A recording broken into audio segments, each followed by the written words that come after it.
Hello dear students, welcome to this session. In this session we will discuss about rectifier. So in your class 12th you must have studied about rectifiers. So what are these rectifiers? How many type of these rectifiers? Where we can utilize these rectifiers? All this we will cover in this session. So first of all we will discuss what is rectifier.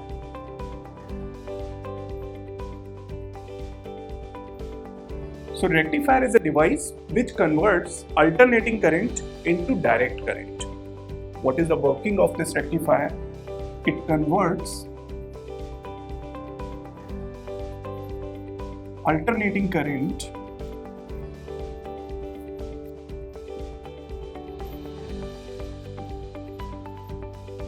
into direct current.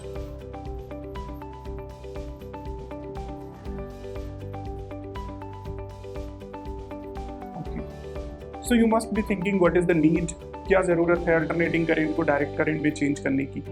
So there are different type of equipments. अलग अलग तरह के बहुत सारे equipments होते हैं. कोई किसी वोल्टेज पे काम करते हैं, यानी किसी को ऑपरेट करने के लिए करंट रेटिंग होगी वो कुछ और होगी, और किसी दूसरे इक्विपमेंट को ऑपरेट करने के लिए जो करंट की रेटिंग होगी वो कुछ और होगी.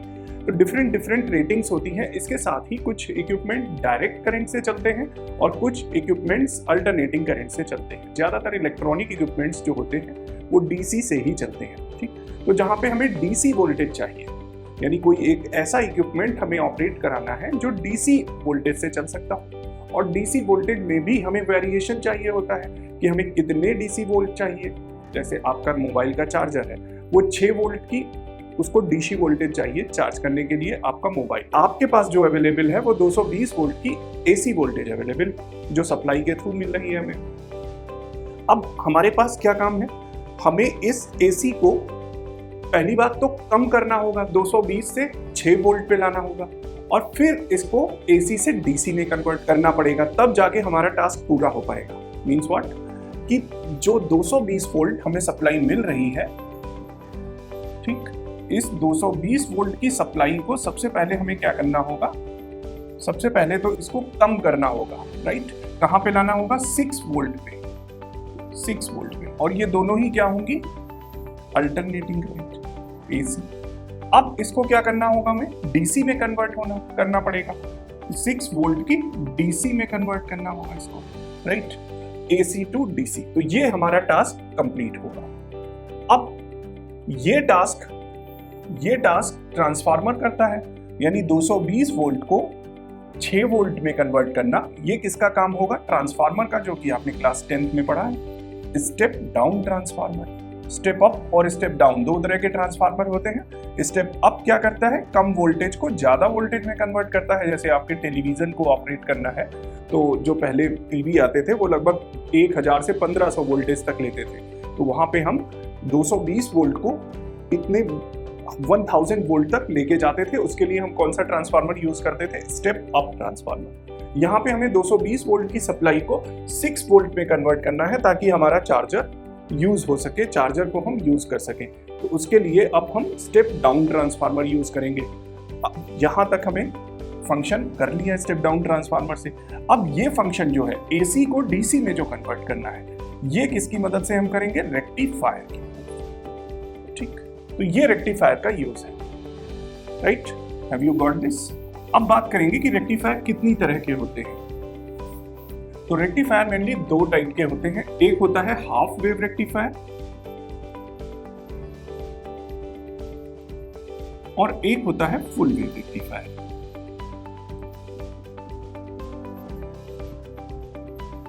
तो आज के सेशन में हम पहले हाफ वेव रेक्टिफायर की बात करेंगे और फिर दूसरे सेशन में हम फुल वेव रेक्टिफायर की बात करेंगे. ठीक, तो ये 2 तरह के होते हैं. आज के सेशन में हम समझते हैं कि हाफ वेव रेक्टिफायर क्या होता है, कैसे काम करता है. हाफ वेव रेक्टिफायर को काम करने के लिए यहां से हम इनपुट वोल्टेज लेते हैं जो कि अल्टरनेटिंग करंट है.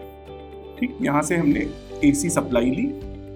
इस एसी सप्लाई को हमें डीसी में कन्वर्ट करना है, तो हम यहाँ पे एक डायोड लगाते हैं. ठीक, और यहाँ पे कोई लोड ले लेते हैं. अब ये लोड कुछ भी हो सकता है. हम मान लिया ले लिए कि एक एलईडी यहाँ पे लगा दी है. ठीक, अब ये एलईडी जो है ये ग्लो करेगी. या कोई फैन ले सकते हैं या कुछ भी ले सकते हैं। मान लीजिए आपने कोई फैन ले लिया, यहाँ लोड क्या है, कोई फैन है, इससे कनेक्ट कर दिया कोई फैन, ठीक। अब यहां से 220 वोल्ट सप्लाई है, तो अल्टरनेटिंग करंट में क्या होता है, पॉजिटिव हाफ, फिर निगेटिव हाफ, फिर पॉजिटिव हाफ, फिर निगेटिव हाफ, अल्टरनेट चलता रहता है। तो पॉजिटिव हाफ में ये प्लस हुआ, ये माइनस हुआ। और इलेक्ट्रोमैग्नेटिक इंडक्शन आपने पढ़ा है, तो यहाँ पर भी कैसी वोल्टेज आ जाएगी, इंड्यूस हो जाएगी, पॉजिटिव, और यहाँ पे निगेटिव। हमें मालूम है कि डायोड फॉरवर्ड बायस में काम करता है और रिवर्स बायस में काम नहीं करता है। फॉरवर्ड बायस कब होगा, जब इस पीएन जंक्शन डायोड के पी टाइप को पॉजिटिव टर्मिनल से कनेक्ट करते हैं और एन टाइप को निगेटिव टर्मिनल से कनेक्ट करते हैं। ये बैटरी है, बैटरी में आपने देखा होगा पॉजिटिव और निगेटिव 2 टर्मिनल होते हैं। तो पॉजिटिव टर्मिनल से जब हम पी टाइप को कनेक्ट करते हैं और निगेटिव टर्मिनल से एन टाइप को कनेक्ट करते हैं, तो ये फॉरवर्ड बायस हो गया। इस कंडीशन में, फॉरवर्ड बायस की कंडीशन में, जो डायोड है वो कंडक्ट करता है। कंडक्ट करता है, इसका मतलब क्या हुआ कि डायोड एक क्लोज लूप की तरह काम करता है। ये एक क्लोज लूप की तरह काम करता है। करंट इजीली इधर से इधर फ्लो करेगी, इस पूरे सर्किट में इजीली करंट फ्लो करेगी। जबकि अगर हम रिवर्स बायस में इस पीएन जंक्शन डायोड को कर दें, तो पी को एन टर्मिनल से कनेक्ट कर दिया और एन को पी टर्मिनल से कनेक्ट कर दिया। अब ये क्या हो गया, रिवर्स बायस। अब ये रिवर्स बायस हो गया।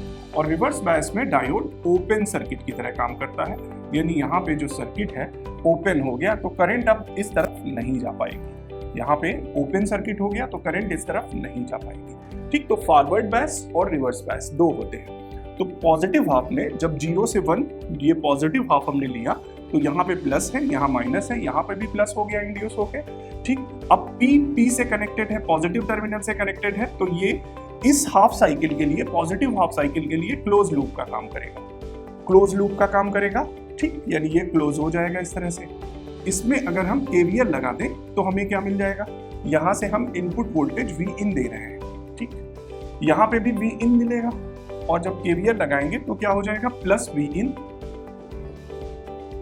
माइनस, ये डायोड अगर आइडियल मान लें तो इसके क्रॉस जो वोल्टेज ड्रॉप होगा वो 0 होगा। अगर सिलिकॉन का मानेंगे तो 0.7 होगा, जर्मेनियम का मानेंगे 0.3 होगा, गैलियम आर्सेनाइड का मानेंगे 1.2 होगा, और अगर कोई और सेमीकंडक्टर है तो अपनी रेटिंग के अकॉर्डिंग उसके क्रॉस कुछ वोल्टेज ड्रॉप होगा। तो हमने इसको माना कि ये आइडियल डायोड है। आइडियल डायोड की खासियत ये होती है कि उसके क्रॉस कोई वोल्टेज ड्रॉप नहीं होता है, तो यहाँ पे कोई वोल्टेज ड्रॉप नहीं होगा, तो इसलिए हमने 0 लिखा। फिर आगे बढ़े, यहाँ पे लोड लगाया हुआ है। कितना लोड है ये, मान लिया हमने आउटपुट ये V0 है, ठीक, V0 लोड है, तो minus V0 is equal to 0। ये V0 किसके बराबर होगा, IRL, जो लोड रेजिस्टेंस ये RL है, और यहाँ पे जो करंट आ रही है IRL को ही हमने VO लिख दिया है, इसी को VO लिख दिया है, राइट। तो यहाँ पे हमको मिल गया VO is equal to Vin, यानी जो आउटपुट पे हमें वोल्टेज मिलेगी, जो यहाँ आउटपुट पे वोल्टेज मिलेगी वो कैसी मिलेगी, Vin जितनी इनपुट पे वोल्टेज थी। ये अगर इनपुट पे 5 वोल्ट थी तो यहाँ पे भी हमें 5 वोल्ट मिलेगा, ये मिलेगा आउटपुट। अब जब सेकेंड हाफ की बात करें 1 to 2, तो ये माइनस और ये प्लस हो जाएगा, यहाँ पर भी माइनस हो गया और यहाँ प्लस हो गया। अब ये रिवर्स बायस में चला जाएगा, और रिवर्स बायस में हमें मालूम है कि डायोड ओपन सर्किट का काम करता है, तो करंट आगे जाएगी नहीं, तो I क्या हो जाएगा, 0। VO is equal to IRL होता है, तो I क्या हो गया, 0, तो VO क्या हो गया, 0। यानी सेकेंड हाफ में VO 0 हो गया, कुछ नहीं मिलेगा। फिर थर्ड हाफ में इतना ही मिलेगा, 5 वोल्ट। फिर फोर्थ हाफ में कुछ नहीं मिलेगा, तो हमें कुछ इस तरह की वेवफॉर्म आउटपुट पे मिलेगी। ये किसकी वर्किंग है, हाफ वेव रेक्टिफायर की। हाफ वेव रेक्टिफायर में हाफ सर्किट में जो पहला हाफ जब हम देंगे यहाँ से सप्लाई का इनपुट वोल्टेज का, फर्स्ट हाफ में ये कंडक्ट करेगा, यानी अगर फैन है तो फर्स्ट हाफ में मान लीजिए टोटल एक साइकिल 2 मिनट का है, तो 1 मिनट तक वो घूमेगा, फिर 1 मिनट रेस्ट करेगा। उसकी एफिशिएंसी कितनी हो गई, 50%। फिर निगेटिव हाफ में वर्क नहीं किया, इसलिए 50% रह गई एफिशिएंसी। नेक्स्ट फिर से जो अगला साइकिल आएगा उसमें फिर से 50% वर्क करेगा, 50% वर्क नहीं करेगा। यानी अगर वो 1 मिनट तक पंखा घूमता है, उसकी पूरी साइकिल 1 मिनट की होती है, तो वो आधी साइकिल कंप्लीट करेगा, आधी साइकिल कंप्लीट नहीं करेगा। मतलब 30 सेकंड तक वो घूमेगा, फिर 30 सेकंड स्टॉप करेगा, फिर 30 सेकंड घूमेगा, फिर 30 सेकंड स्टॉप करेगा। ये बड़ा गैप बता रहे हैं हम, छोटा सा गैप होता है, ठीक, 1 या 2 सेकंड का। 1-2 सेकंड का अगर साइकिल है या 1 सेकंड का साइकिल है तो 0.1/2 सेकंड तक वो वर्क करेगा, फिर नेक्स्ट हाफ में वो रेस्ट पे रहेगा, ठीक। तो इस तरह से हाफ वेव रेक्टिफायर को हम डिफाइन कर सकते हैं। अब हम हाफ वेव रेक्टिफायर को प्रैक्टिकली समझेंगे लैब में कि किस तरह से हम हाफ वेव रेक्टिफायर को कनेक्ट करते हैं सर्किट में, हाफ वेव रेक्टिफायर को, और इनपुट से किस तरह से आउटपुट को ट्रेस करेंगे। पहले तो हम इसको वेव के थ्रू लैपटॉप पे समझेंगे कि किस तरह से सर्किट में रेक्टिफायर को कनेक्ट करने के बाद हमें आउटपुट वोल्टेज किस तरह से मिलेगी। इसके बाद हम प्रैक्टिकल एप्लीकेशन में देखेंगे कि अगर हम इस सर्किट से, जो सर्किट हमने ये बनाया है, यहाँ पे कोई फैन लगा दें या एलईडी लगा दें, तो वो फैन और एलईडी उसकी कैपेसिटी क्या हो जाएगी, वो कैसे वर्क करेगा, ठीक, वो किस तरह से वर्क करता है। एसी को डीसी में हम कन्वर्ट कर रहे हैं, और डीसी में भी हम देखेंगे कि इसकी एफिशिएंसी हाफ वेव रेक्टिफायर में रिड्यूस होकर 50% रह जाती है, 100 से 50% रह जाती है। तो अगर एफिशिएंसी घट रही है हाफ वेव रेक्टिफायर में, डीसी में कन्वर्ट हो गया, ये किस तरह से हम प्रूव करेंगे, क्योंकि हम एक ऐसा इक्विपमेंट उससे रन कराएंगे जो डीसी वोल्टेज से ही ऑपरेट हो सकता है, राइट। तो ये प्रूफ हो गया कि एसी डीसी में कन्वर्ट हो चुकी है। उसके लिए हम ट्रांसफार्मर का यूज दिखाएंगे आपको, किस तरह से ट्रांसफार्मर को यूज करना है ये देखेंगे। इसके बाद डीसी जो एसी को में रिड्यूस करने के बाद पहले हमने क्या किया, ट्रांसफार्मर से 220 वोल्ट को 6 वोल्ट में कन्वर्ट किया, तो ये ट्रांसफार्मर की वर्किंग हम समझेंगे। इसके बाद इस 6 वोल्ट को किस तरह से डीसी में कन्वर्ट करेंगे, उसके लिए भी हम सर्किट को समझेंगे प्रैक्टिकली रेक्टिफायर का यूज करके। रेक्टिफायर यानी डायोड यूज करके हम उसको कन्वर्ट करेंगे डीसी में। फिर डीसी से हम एक कोई इक्विपमेंट लगा के, जो कि डीसी वोल्टेज से ही ऑपरेट होता हो, वेरीफाई कराएंगे कि हाँ हाफ वेव रेक्टिफायर में उसकी एफिशिएंसी घट के 50% रह गई है, यानी जो ड्यूरेशन उसको रन करना था उस ड्यूरेशन के हाफ ड्यूरेशन में ही वो इक्विपमेंट रन करता है। तो आइए, ज़्यादा आपको इंतजार नहीं कराएंगे, आपको लेकर चलते हैं अपनी लैब में, जहाँ पे इस कॉन्सेप्ट को, हाफ वेव रेक्टिफायर को हम प्रैक्टिकली समझने की कोशिश करेंगे। Hello, welcome to project based learning. Project based learning के पिछले एपिसोड में हमने डिस्क्राइब किया था हाफ वेव रेक्टिफायर को। इस एपिसोड में हम हाफ वेव रेक्टिफायर का सिमुलेशन करेंगे अपने सिस्टम पर, और वो कौन से डिफरेंट कंपोनेंट्स हैं जो हाफ वेव रेक्टिफायर को फॉर्म करने के लिए हम यूज करेंगे, उनके बारे में हम एक डिटेल डिस्क्रिप्शन करेंगे इस पर्टिकुलर एपिसोड में। तो आइए चलते हैं अपने टेक बडी के पास, जो कि आपको डिफरेंट कंपोनेंट्स के बारे में डिस्क्राइब करेंगे और साथ ही एक सिमुलेशन सिस्टम पर करके दिखाएंगे कि किस तरह से हाफ वेव रेक्टिफायर वर्क करता है। हेलो, आज की प्रोजेक्ट क्लास में जो हमारा टॉपिक है वो है half wave and full wave rectifier. हम स्टार्ट करते हैं किससे, एनर्जी से, मींस पावर से। हमारे घरों में एक्सटेंशन बॉक्स होते हैं, उनमें जो सप्लाई आती है वो कौन सी सप्लाई होती है, वो सप्लाई होती है एसी सप्लाई। आपको पता होगा कि 220 वोल्ट एसी सप्लाई हमारे घरों में आ रही है। अब वो 220 वोल्ट एसी सप्लाई है, जैसे कि हम आपका एग्जांपल ले रहे हैं स्मार्टफोन का। सो स्मार्टफोन के चार्जर आप अगर देखते हैं तो 5 वोल्ट या 7 वोल्ट के चार्जर होते हैं। सो बेसिकली हमारी जो रिक्वायरमेंट हो गई वो कम होगी, मतलब जो हमारे पास सप्लाई आ रही है वो 220 वोल्ट है और जो हमारी रिक्वायरमेंट है वो 5 वोल्ट है। सो हमें क्या करना है, हमें अपनी रिक्वायरमेंट को कम करना है। कैसे, जो यहाँ पे हमारे पास सप्लाई है 220 वोल्ट एसी है, उसको हमें 5 वोल्ट में लाना है। सो इसके लिए जो हमारे पास एक कंपोनेंट है, उस कंपोनेंट को हम क्या बोलते हैं, ट्रांसफार्मर। अब ये जो ट्रांसफार्मर होता है, आखिर में ये क्या करता है, ये जो हमारा सप्लाई आ रही है, मींस इन 2 वायर्स के थ्रू जो हम सप्लाई अप्लाई करते हैं वो कितना है, 220 वोल्ट एसी।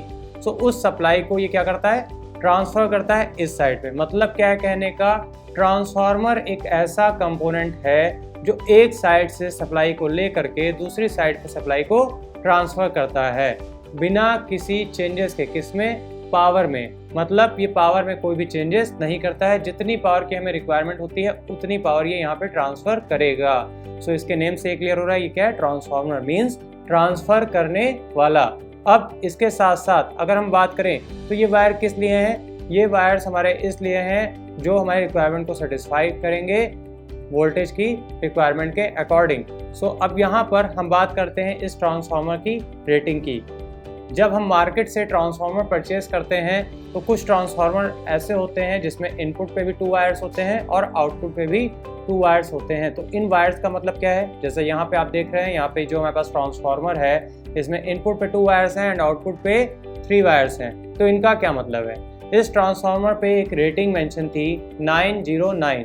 सो मतलब क्या हुआ, इनपुट जो आ रहा है वो 220 वोल्ट AC है और आउटपुट जो मिलेगा वो भी AC ही मिलेगा। लेकिन इस 909 का क्या मतलब है, देखिए यहाँ पर हम स्टार्ट करते हैं 9 एंड 0 एंड 9 मीन्स अगर हम इन 2 वायर्स का कॉम्बिनेशन लेंगे तो हमें कितना मिला, 9 एंड 0, सो 9 वोल्ट। अगर हम इन 2 वायर्स का कॉम्बिनेशन लेंगे तो 0 एंड 9 मीन्स 9 वोल्ट, और अगर हम फर्स्ट एंड लास्ट वायर का कॉम्बिनेशन लेंगे तो हमें कितना मिल रहा है, 18 वोल्ट। सो इस तरह से हमें जिस तरह के वोल्टेज की या जितनी रिक्वायरमेंट होती है उस तरह से हम इनका कनेक्शन करते हैं। तो ट्रांसफार्मर ने क्या किया, एक जगह से सप्लाई को लेकर के दूसरी जगह पे ट्रांसफर किया। अब देखिएगा इसने क्या किया, 220 वोल्ट आ रहा था उसको कम कर दिया। इस ट्रांसफार्मर के अकॉर्डिंग हमें मिनिमम कितना मिल सकता है, 9 वोल्ट, मैक्सिमम 18 वोल्ट। तो 220 वोल्ट से इसने कम किया, मतलब इसने डाउन कर दिया। सो ये जो कंपोनेंट है इसकी हेल्प से हमने क्या किया, 220 वोल्ट AC अप्लाई किया। किस केबल के थ्रू, इस केबल के थ्रू। इसको हम क्या बोलते हैं, 2 पिन लीड। इस 2 पिन लीड के थ्रू हमने यहाँ पर कनेक्शन किया ट्रांसफार्मर का। कनेक्शन करने से क्या होगा, हमने 220 वोल्ट AC अप्लाई किया। अब अप्लाई करने के बाद जो हमारा आउटपुट आ रहा है वो कैसा आ रहा है, वो भी AC आ रहा है। आपके नॉलेज के लिए मैं बता दूं कि जो भी हम इलेक्ट्रॉनिक डिवाइसेस यूज़ करते हैं वो सारे के सारे डिवाइसेस DC वोल्टेज पे वर्क करते हैं। सो हमें क्या करना पड़ेगा, जो आउटपुट आ रहा था वो AC आ रहा था, उसे हमें किस में कन्वर्ट करना है, DC में। तो DC में कन्वर्ट करने के लिए अब हमें क्या करना पड़ेगा, एक ऐसी डिवाइस चाहिए जो कि AC को DC में कन्वर्ट करे। सो उसके लिए हम बढ़ते हैं ब्रिज रेक्टिफायर की तरफ। तो ब्रिज रेक्टिफायर जानने से पहले हमारा जो आज का टॉपिक है हाफ वेव रेक्टिफायर, हम उसे डिस्कस करेंगे। बेसिकली रेक्टिफायर क्या होता है, रेक्टिफायर वो डिवाइस है या वो कंपोनेंट है या वो यूनिट है जो कि AC सप्लाई को DC सप्लाई में कन्वर्ट करता है। जो हाफ वेव रेक्टिफायर है वो या तो पॉजिटिव साइड या तो निगेटिव साइड सप्लाई का पास करेगा, मीन्स सिर्फ और सिर्फ one side, means half side of supply, either negative side और पॉजिटिव साइड। मीन्स जो सप्लाई आपने अप्लाई की है उसका एक साइड वो ब्लॉक कर देगा। जैसे हमारी जो वेव जनरेट हो रही है उसमें पॉजिटिव साइकिल जनरेट हुआ और निगेटिव साइकिल जनरेट हुआ। जो पॉजिटिव साइकिल होगा उसका या तो वो पॉजिटिव साइकिल वो पास करेगा या तो फिर निगेटिव साइकिल पास करेगा। इसके लिए हम आपको यहाँ पर एक ग्राफ शो कर रहे हैं एक सॉफ्टवेयर के थ्रू। उस ग्राफ में हम आपको दिखाएंगे कि किस तरह से यहाँ पर वेव जनरेट हो रही है। देखिए इस सॉफ्टवेयर पे बेसिकली हमने एक AC सोर्स दिया है। इस AC सोर्स को हमने कनेक्ट किया किससे, डायोड से। जो बेसिकली यहाँ पे हम डायोड यूज़ कर रहे हैं वो है IN4007 या 1N4007, ये इस डायोड की रेटिंग है।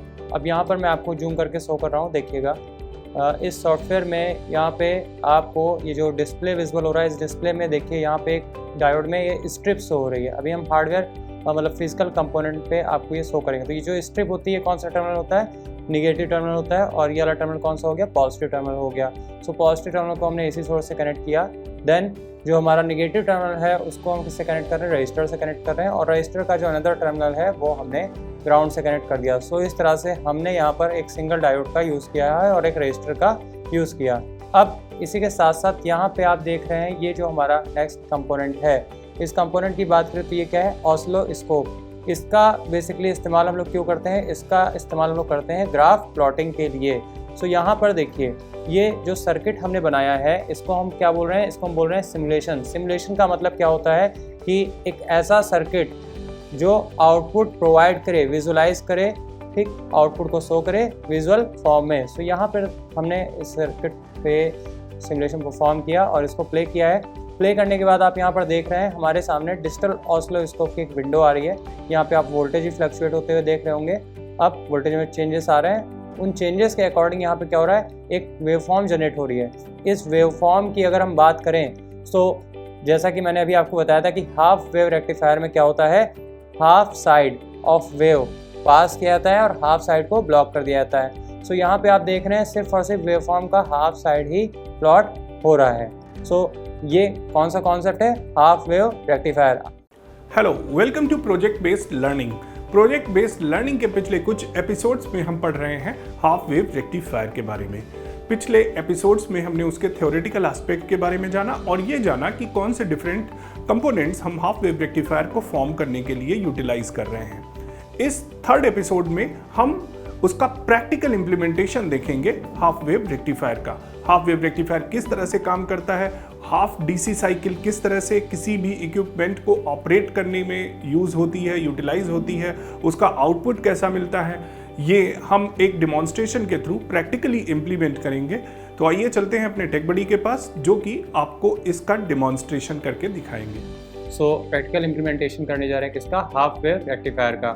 सो जैसा कि मैंने आपको बताया था हमारे पास क्या होना चाहिए, ट्रांसफार्मर, और ट्रांसफार्मर को हम सप्लाई किससे देंगे, एसी सोर्स से। सो यहाँ पर हमने एक ट्रांसफार्मर ओपन करके आपको भी दिखाया था। देन इसके साथ साथ हमने एक 2 पिन लीड ले रखी थी। इस 2 पिन लीड की अगर हम बात करें सो इससे हम क्या करेंगे, एसी सप्लाई अप्लाई करेंगे। जैसा कि आप यहाँ पे देख रहे हैं हमने एक एक्सटेंशन बॉक्स लिया है एसी सोर्स के लिए और इससे हमने ये 2 पिन लीड ट्रांसफार्मर पे कनेक्ट की है। इससे हमारा यहाँ पर सप्लाई अप्लाई हो रहा है। सो ये 220 वोल्ट एसी आ रहा है। अब अगर ट्रांसफार्मर की बात करें तो इस ट्रांसफार्मर की रेटिंग है 909, जैसा अभी मैंने आपको बताया था। So this is for 9 volt and this is for 0 volt and this is for 9 volt. So ये 3 वायर्स हैं हमारे। अब ये आउटपुट के हो गए। इसके साथ साथ अगर यहाँ पर 2 वायर्स होते हैं तो ये ट्रांसफार्मर 09 भी हो सकता था, 012 भी हो सकता था, 06 भी हो सकता था, डिपेंड करता है हमारी रिक्वायरमेंट के ऊपर। सो यहाँ पे फिलहाल हम यूज़ कर रहे हैं 909 ट्रांसफार्मर। अब इसके बाद हमें क्या यूज़ करना है, हमें यूज़ करना है डायोड। सो सबसे पहले हम आपको बता दें कि ये जो पूरा सर्किट हम इम्प्लीमेंट करेंगे वो किसकी हेल्प से इम्प्लीमेंट करेंगे, ब्रेडबोर्ड की हेल्प से। बेसिकली अगर आपके पास ब्रेडबोर्ड नहीं होगा तो आपको क्या करना पड़ेगा, वायरिंग करनी पड़ेगी। वायरिंग करके जो आप सर्किटरी बनाएंगे वो सर्किटरी कॉम्प्लेक्स होगी। ब्रेडबोर्ड से क्या होता है कि जो भी हम टास्क परफॉर्म करते हैं वो टास्क हमारा आसान हो जाता है। अब उससे होगा क्या, देखते हैं। यहाँ पर ये जो ब्रेडबोर्ड है, इस बोर्ड को बेसिकली हम क्या बोलते हैं, ब्रेडबोर्ड। सो इसमें आप देख रहे हैं कुछ लाइंस यहाँ पर है, मतलब कुछ होल्स यहाँ पर हैं और कुछ होल्स यहाँ पर हैं और कुछ होल्स ऐसे आपके वर्टिकली दे रखे हैं। सो ये जो हॉरिजॉन्टल लाइंस हैं मतलब ये हॉरिजॉन्टल सॉर्टेड है, ये लाइंस भी हॉरिजॉन्टल सॉर्टेड है।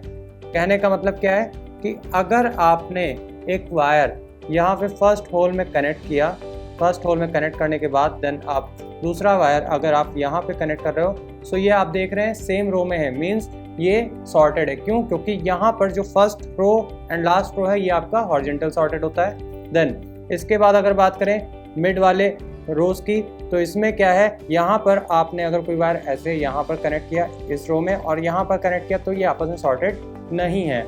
यहाँ पर आपका रो का कॉन्सेप्ट चलता है और यहाँ पे आपका कॉलम का। सो यहाँ पर अगर हम जस्ट सेम कॉलम में इस वायर को कनेक्ट करेंगे तो ये वायर आपस में कनेक्टेड है, मीन्स सॉर्टेड है। सो ये ब्रेडबोर्ड का कॉन्सेप्ट होता है। अब इसी के थ्रू हम क्या करेंगे, सर्किट को इम्प्लीमेंट करेंगे। सो सबसे पहले जो हमारा सप्लाई आ रही है उसको हम प्रोवाइड करेंगे इस पर ब्रेडबोर्ड पर, जिससे हम आगे सप्लाई को ले सकें। सो उसके लिए हम क्या यूज़ करने वाले हैं, उसके लिए हम यूज़ करने वाले हैं जंपर वायर। अब जंपर वायर क्या है, बेसिकली जंपर वायर वो वायर है जिनके थ्रू हम क्या करेंगे, ट्रांसफार्मर को कनेक्ट करेंगे किससे, ब्रेडबोर्ड से। यहाँ पर हमारे पास डिफरेंट टाइप्स के जंपर वायर्स हैं, जैसे कि आप देख रहे हैं। ये जो जंपर वायर है हमारा, यहाँ पे हमारे पास 3 कैटेगरीज हैं। देखिए, first category male to female, means इस जंपर वायर में इस साइड पे पिंस हैं, ये हमारा मेल साइड हो गया, इस साइड पे पिंस नहीं है, ये क्या हो गया, female side. Then another type, यहाँ पे आप देख रहे हैं जंपर वायर में दोनों साइड पे पिंस नहीं है, सो इसको हम क्या बोलते हैं, female to female jumper wire. Then next इस कैटेगरी में क्या है कि दोनों साइड पे पिंस दे रखे हैं, तो इसको हम क्या बोलेंगे, male to male jumper wire. अब यहाँ पर मेनली जो हमारी रिक्वायरमेंट है वो male to male jumper wire की रिक्वायरमेंट है। सो देखिए हमें क्या करना है, जो हमारा ट्रांसफार्मर है इससे जो आउटपुट आ रहा है उस आउटपुट से हमें कनेक्ट करना है किसको, जंपर वायर को। देन वो जंपर वायर हम कनेक्ट करेंगे किससे, ब्रेडबोर्ड से। सो जैसे कि मैंने एक वायर कनेक्ट किया और मैंने इसको ब्रेडबोर्ड पे कनेक्ट किया। अब नेक्स्ट ये मैंने जो वायर यहाँ से लिया है ये 9 वोल्ट का है, अनदर वायर यहाँ पे ये 0 वोल्ट का है। सो हम इस वायर से कनेक्ट करेंगे। सो यहाँ पे नेक्स्ट वायर से हमने क्या किया, जंपर वायर को कनेक्ट किया।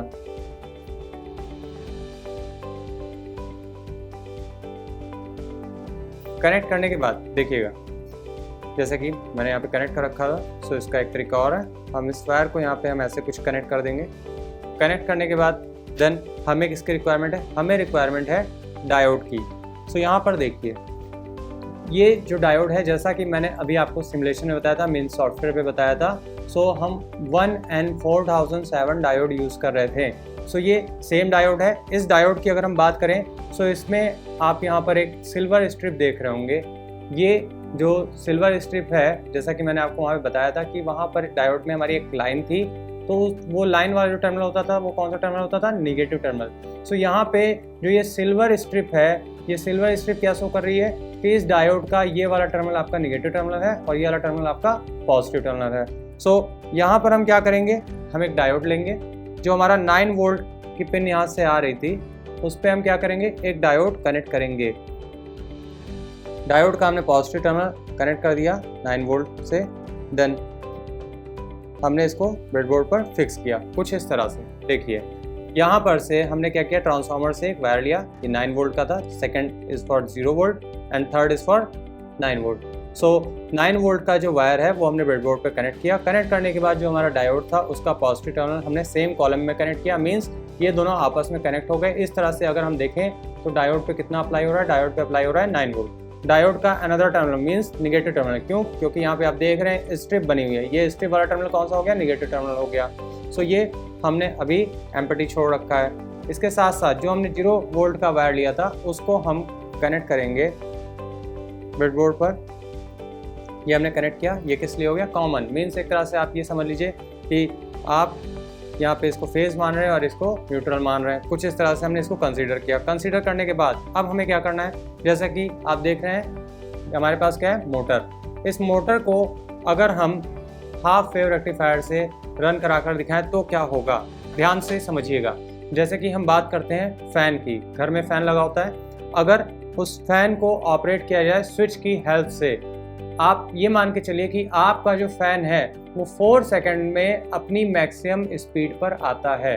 तो आपने क्या किया, अगर स्विच को आपने 2 सेकंड के लिए ऑन किया और 2 सेकंड के लिए ऑफ कर दिया तो क्या होगा, फ़ैन अपनी हाफ स्पीड पे पहुंचेगा, मतलब हाफ टाइम वो ऑन रहा और फिर वो हाफ टाइम पे ऑफ रहेगा। तो इस तरह से अगर आप देखेंगे तो फ़ैन आपको अपनी हाफ स्पीड से रोटेट होता हुआ दिखाई देगा। वहीं अगर आप ऑन टाइम को 3 सेकंड के लिए बढ़ा देते हैं तो क्या होगा, 75% जो टाइम था वो क्या रहा, ऑन रहा, और 25% जो टाइम था वो उस टाइम पे क्या था, ऑफ। सो इस तरह से इसको हम क्या बोलते हैं, ड्यूटी साइकिल, मीन्स जो ऑन ऑफ टाइम होता है उसको मिला करके जो हमारा कॉम्बिनेशन बनता है उसको हम क्या बोलते हैं, ड्यूटी साइकिल।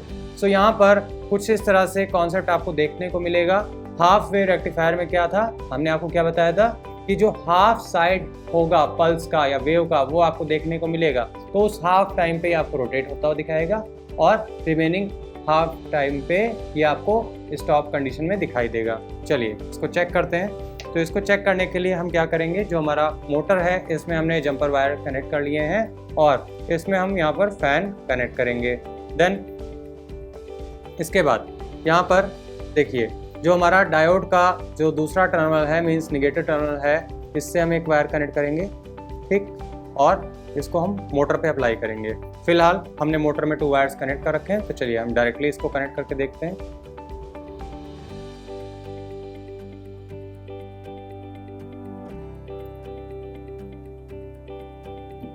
देखिए यहाँ पर आप क्या देख रहे हैं कि जो हमारा मोटर है वो हाफ टाइम के लिए ऑन हो रहा है, हाफ टाइम के लिए ऑफ है। कैसे, क्योंकि हाफ वेव रेक्टिफायर में क्या होता है कि हाफ पल्स को पास किया जाता है, either positive side of pulse और निगेटिव साइड ऑफ पल्स, तो वो यहाँ पे आपको देखने को मिल रहा है। अब सिंपल सा लॉजिक, यहाँ पर जो भी हमने कनेक्शन किया है वो किसके थ्रू किया है, ब्रेडबोर्ड के थ्रू किया है। अब इसी के साथ साथ अगर आप यहाँ पर मेज़र करना चाहें कि कितना आउटपुट आ रहा है, मतलब कितने वोल्ट आ रहा है, सो उसको चेक करने के लिए हम क्या करेंगे, किसकी हेल्प से चेक करेंगे। सो उसके लिए जो हमारे पास कंपोनेंट है वो है मल्टीमीटर। चलिए हम मल्टीमीटर के बारे में समझते हैं कि इसे हम किस तरह से इस्तेमाल करेंगे। देखिए, अगर मल्टीमीटर की बात करें तो सबसे पहले हम डिस्कस करते हैं प्रोब्स को, मींस वायर्स को। इनके थ्रू हमें क्या करना है, जहां पर हमें वोल्टेज, करंट या रेजिस्टेंस जो भी आप चेक करना चाहें, जो भी यूनिट आप मेज़र करना चाहें, आपको इन प्रोब्स के थ्रू मेज़र करना होगा। मींस ये वो वायर है जिनके थ्रू आप टच करा के चेक करेंगे, मतलब उस टर्मिनल को चेक करना है तो आपको वायर को टच कराना होगा। अब इसमें आप देख रहे हैं रेड एंड ब्लैक। जैसा कि नॉर्मली आप जानते हैं, मैक्सिमम लोग यही कंसीडर करते हैं कि रेड वायर जो होता है वो पॉजिटिव का होता है और ब्लैक वायर जो होता है वो नेगेटिव का होता है। सो यहाँ पर आप देखिए, यहाँ पर कुछ प्रोब्स के लिए होल्स हैं, ठीक, जिनको बेसिकली हम क्या बोलते हैं, सॉकेट्स। एक तरह से ये क्या होते हैं, बनाना सॉकेट्स होते हैं। सो इन सॉकेट्स में हमें इन प्रोब्स को प्लेस करना होता है। यहाँ पर आप देख रहे हैं कि यहाँ पे मेंशन है कॉमन। सो इस कॉमन प्रोब में हम क्या करेंगे, ब्लैक वायर इंसर्ट करेंगे एंड रिमेनिंग जो प्रोब्स हैं, मींस सॉकेट्स हैं, वहाँ पर हमें क्या कनेक्ट करना है, क्यों कनेक्ट करना है, वो डिपेंड करता है हमारी रिक्वायरमेंट के ऊपर कि हमें वोल्टेज मेज़र करना है या करंट मेज़र करना है। इसी के साथ साथ अगर हम देखें, सो इस मल्टीमीटर में आपका एक स्विच दे रखा है, ऑन ऑफ स्विच, मीन्स ये इसको पावर अप करेगा और पावर ऑफ करेगा। सो इसके साथ साथ ये एक प्रोब दे रखा है। इस प्रोब का क्या यूज़ है, इस प्रोब की अगर हम बात करें तो यहाँ पर डिफरेंट टाइप की यूनिट मेंशन है। उस यूनिट से हमें पता चलता है कि हम क्या मेज़र करने वाले हैं। जैसे कि अगर हम बात करें एसी सप्लाई की, आपको एसी सप्लाई मेज़र करनी है, सो आप यहाँ पर देखिए एसी सप्लाई का साइन मेंशन है। तो ये जो साइन है प्रोब का इंडिकेशन, देखिए प्रोब पे यहाँ पे एक एरो बना हुआ है। अगर इस एरो की हम बात करें तो इसको हमें सेट करना पड़ेगा अगर हमें एसी वोल्टेज को मेज़र करना है। सो अभी हमने कहाँ पर सेट किया, एसी वोल्टेज पर। सो यहाँ पर मेंशन है 220, 200, 750। तो जो रेटिंग हो, मतलब जितने लेवल का आप वोल्टेज, एसी वोल्टेज मेज़र करने वाले हो, उसके अकॉर्डिंग आप प्रोब को सेट करोगे। देन नेक्स्ट आपका यहाँ पे डीसी वोल्टेज का साइन बना हुआ है, मींस जैसे कि आपको बैटरी हो गया, अडेप्टर हो गया, या जो पावर सप्लाई हम आगे के लेक्चर्स में डिस्कस करेंगे, उनका वोल्टेज मेज़र करना है। सो उसके लिए आपको प्रोब्स को यहाँ पे सेट करना होगा। साथ ही साथ यहाँ पर अगर हम देखें तो मेंशन है 2K, 20K, 200K, 2M, 20M, 200M। So what is K and what is M? ये आपका एक यूनिट है किसका, रेजिस्टेंस का।